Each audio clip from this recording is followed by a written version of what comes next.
This is the Lone Crater YouTube. We hope this video helps. You begin by preparing a reproducible environment so marks aren't lost to setup errors.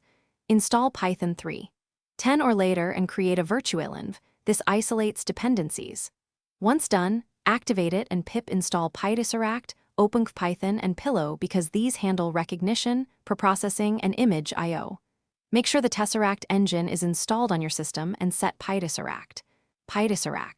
Tesseract CMD to its executable path. This connects Python to the OCR backend. Now open your IDE and load a sample Gcse style image. You need to transform images so text is clear for the engine.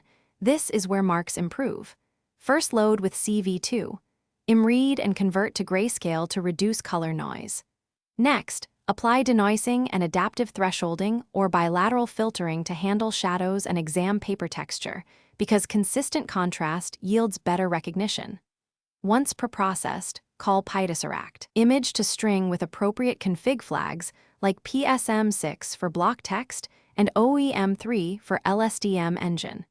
Adjust language packs if non-standard symbols are present. You finalize by cleaning and checking OCR output so marks align with answer keys. Normalize text. Strip whitespace. Apply regex rules to correct common confusions like 0 versus letter O and 1 versus lowercase l, because small fixes recover many points.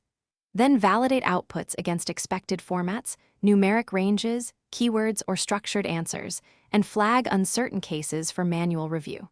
Finally, export results to CSV with image references and confidence scores.